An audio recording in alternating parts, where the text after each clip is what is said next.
Was there a day that you dreaded more as a young kid when you knew that you had been misbehaving in class? And I was always like loud in class, like talking with friends and being kind of a smart mouth and stuff. And I would always dread that. And I'd be like, all right, we're going to your parent-teacher conference, just sitting at home trying to distract myself playing like Pokemon Snap on the N64. Yeah, we had a different viewpoint there. I didn't give a fuck. Well, my dad, Dad was on my team when he went in there with that 6'3" cunt, Miss Evans, 4th grade teaching fucking whore of a bitch. You had a 6'3" woman be your teacher? Yeah, Miss Evans, you fucking cunt whore. My 5th Big grade ups teacher to Miss Evans. Told my parents. Hope you get the corona, you old whore. Bet you're already dead, bitch. I hope it hurt. I hope a tiger kills you. I hope you have a car accident and the gasoline's dripping and you're all bloody and trying to crawl out, and then that wire that you always see in the movies, like sparks, that live wire. Yeah, and then you burn up like a fucking in a towering. Oh, you guys won't get that. I hope she has enough time to experience fear when she sees her inevitable demise. Oh yes, I want there to be lots of fear. She was a real bitch. She didn't like me. It was clear. It wasn't. She was like so much to like. There was a parent teacher conference once because I flushed a urinal with my foot. What? 4th grade. Everybody they're covered in piss. They're covered in piss. And I exclusively do that. He flushed the urinal with his foot. Dad's like, I just went in there and took a piss myself. I did too. Have you been in there? Where I played ice hockey, they were always ripping off because people flushed them with a fucking skate. Oh yeah, so they're just kicking it way too hard. I've said it before on the show, so I'll keep it fast. But I remember I didn't get in trouble for it because no one ever found out. But I still remember first day of fucking kindergarten, going in, asking if I could use the bathroom, going to the bathroom, going in a stall to pee because for some reason I don't think they had urinals in there, and going in and just pissing all over the top of the toilet and the side walls of the stall. And in my head, I'm 5 years old. My head thought over and over was, big boys do what they want.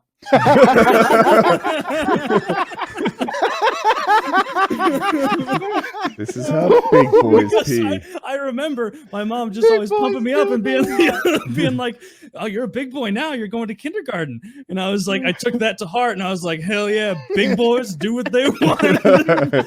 Even like shortly, I got scolded the first day of kindergarten for saying penis. I got taken out in the hallway and Mrs. Masterson, I think it was, came out and like told me we don't say that word here. And I was like, penis. And she's like, yes, Taylor, I know it's your first day, but you do not say that. I just remember like Anthony. Fine, bitch, I'm gonna go piss all over the walls like a big boy. I want to jump in. It's funny that you guys all have this idea that your teachers were assholes. Like Kyle's dad came in there and said, they're wrong. It's okay to. No, it was me. It was the consensus. It was the teacher. Year after year. No, I have more examples. It was me. Year after year, all of my teachers, like, just, it wasn't that I was, well, okay, my 2nd grade teacher literally thought I was retarded, might belong in special needs classes. My 5th grade teacher said, he seems smart, but he's the, like, worst student I've had in 32 years of teaching. Wow, a record. Yeah, right? I just didn't get on with the program. Like, they'd want me to do things, and I just choose not to. Yeah, I would finish my work, and then there would be nothing else to do, and then I'd have to entertain myself. So like we were doing some kind of project with glue, right? We're gluing fucking shit on poster board, and I had seen this thing on the internet, or the internet didn't exist then, so I don't know, on TV or something, where you put glue on your hands and it dries and it makes those gloves. Yes. And you sort of peel off the glove, and so I was doing that. Parent-teacher conference. Got to have a parent-teacher conference because I'll put glue on his hands. Meanwhile, Anthony's in the floor rolling around in front of the door on the mat, being ignored because he just wants attention. Meanwhile, Anthony's now in prison for a hammer kidnapping, and I only did 2 months. Teachers suck it, Anthony. What were you going to ask, Richard? To me? If you kept any of your report cards or anything, because that was something that I love going back. Like anytime I go back home or hang out with family or whatever, is going through some of those old report cards. Like same situation where the teachers were like, I completely hated this one teacher, Miss Birchfield or whatever, but it was just like, Richard's such a smart student, but he insists on talking to other kids in the class across the classroom during class. And I'm like, whatever. I know I used to get in trouble so much that like I had a desk in the principal's office, Mr. James. It was really funny because I knew nothing about sports, but by the time I left elementary school, because he was a Kentucky alum, I knew everything about Kentucky basketball because I had a desk in there and he had like all these like just programs and stuff like that, which is kind of funny. It was like, it wasn't the worst experience for me, but I remember that just kind of sticking out because we'll go through the report cards and everything and just look at the behavior. That'd be, I wish we had done that. I do know this, and I've said this before, but so we got 4 report cards a year. And then every quarter there'd be a midterm thing, and you'd only get updates if they're called deficiency reports. So if you were like on track to fail something, or if you were exhibiting some sort of problem, they'd send you a deficiency report. That meant I never went 1/8 of a school year without some sort of negative feedback from my classes. Every year, like my entire life, certainly through all of high school, but more than that, like, 8th grade and shit, like always, every 8th of a year, they'd be like, Woody fucking at school. Damn. See, I probably got in trouble at school less than any of you overall, like serious trouble. I don't think I got detention a single time. No throughout middle school suspensions? or high school. Never got suspended. Oh, ever. yeah. I did not get ISS suspended. all the I would time. I would get in trouble for like just talking in class and being loud, and that was mostly just a "shut up, Taylor" kind of thing. I remember I got a pink slip once, which was like they're like, you get 2 of these and you get detention, and it was because the Spanish teacher sent me and this girl out and was like, I forgot, Senor Taylor, Senora Christine, will you go get the flashcards out of the last class I taught in? And we went out and something like senorita. got a hair up, whatever. I don't fucking know. I didn't learn Senora anything in that would class. be like Mrs. I absolutely sat next to a kid that knew Spanish really well and looked off of his test every single time. And she had to know because I was turning in fucking 94% tests and my homework basically in English. So funny. And I remember I was leaving that class and I was with that girl and I was like, hey, let's walk as slow as we can so that we don't have to go back to Spanish. That sucks. And so we were like walking like heel to toe, taking steps back, like taking forever. There's nobody else in the hall. We go back past the 9th grade history teacher, the ancient or American history room, whatever it was. And he saw us like lollygagging and we weren't even in his class. He got mad and he came out and scolded us for walking so slowly and wasting school time. And he told her that this was a warning. And then he went into his office and wrote out a pink slip for me. And usually the way pink slips work is he would write it and then give it to the administrator who would log it. This retard gave me my own pink slip and told me to give it to the woman Never to administrator be downstairs. seen again. Yeah. And I was like, okay, Mr. Johnson, I will bring it to her. Never happen again. Walk around the corner, threw that away. I'm not getting myself in trouble, you lazy fat fuck. High school, new level. The only time I got a pink slip, I didn't actually get one. So there you go. It's funny. I had so many detentions. To me, that's just how long school was. School from 8 to 4:30. Yeah. Dude, I was talking about elementary school earlier. Like you want to talk about high school? That's hilarious. Because I went to a really large public high school in Northwest Georgia, and it's huge. It was the combination. They took three public high schools and combined them into one. And it was a really, really long haul. Did you guys have Channel 1 News?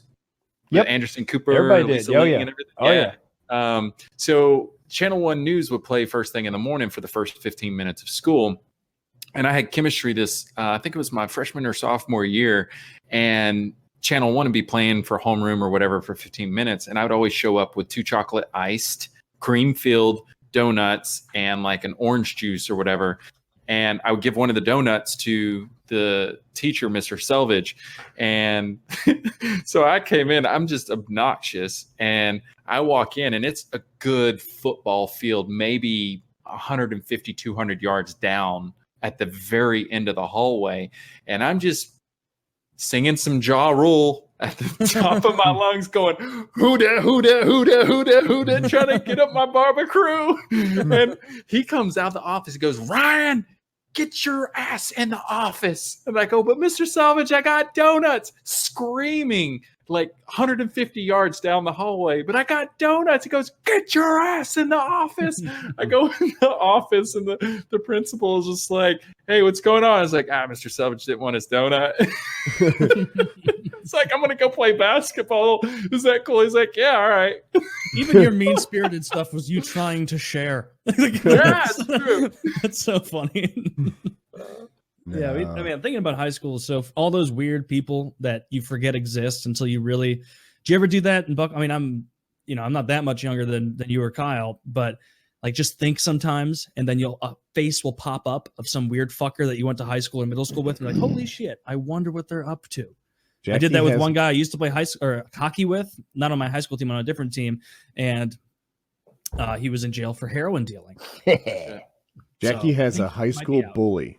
Jackie went to an all-girls Catholic school, and this was a big girl. I don't know. She's a big girl. She's kind of... Big old bitch. What celebrity would you say she looks like? Roseanne. Queen Latifah or Roseanne? Somewhere in the middle. She spoke Spanish. And big, strong girl, a couple years older than Jackie. Jackie's a beanpole of a person. And she was mad at Jackie for something she didn't say or do. She eventually learned that she was falsely accusing her, and that's how the whole thing ended. But she tormented her on the bus for a long time. Anyway, that woman's dead now, and she died an early death, obviously. And Jackie still is like, fuck yeah. She's very pleased that woman is just dead. Yeah, burn in hell, you whore. Yeah. I remember a fight in middle school. These two dudes got into it, and the guy, like WWF, like flipped him upside down and pile drived him on the asphalt, completely paralyzed him. It's like, you think about shit like that happened in school, and it's like, over, bro. Yeah. Wow. It's weird how people can be so durable, right? You play football, MMA, whatever, nothing happens, and then a bump in the wrong way, and lives are changed. What little asphalt pile driver bump, and you probably saw it on asphalt pile driver away from paralysis. If you think about it, you probably saw the Reddit video where the guy went for a flying armbar, and it didn't work. Like he kind of landed here. And he lets out this scream. It's indescribable. I saw that. It was wrestling, wasn't it? Brazilian Jiu-Jitsu. And he was going for a flying armbar, and he kind of just slid down the guy's arm. He didn't get it right. Landed it here, and just was like, ah! And then he couldn't move. He was paralyzed. Screaming. He broke his fucking neck. I saw that. He's Jesus. screaming. He's I don't screaming. Watch that. That's scary. Yeah. It's terrible. Anthony Cunha tells a story about, like, because some kids will like torture animals. It's a normal part of growing up. Yeah, and I'm joking. I didn't do that to you. Evolution. Yeah.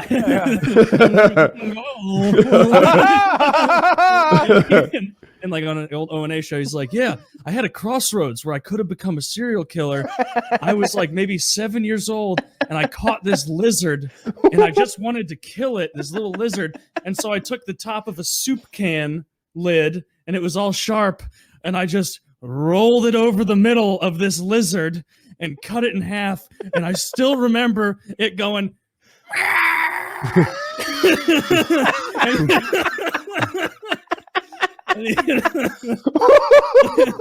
fucked up. And he was like, and that's the moment that if I would have liked that, I would have been killing people, I would have been murdering. But what I actually did is I went home and I cried and I cried and I cried because I killed that lizard. And I was like, it went, just the fucking primal shriek. No, that was a good one. I have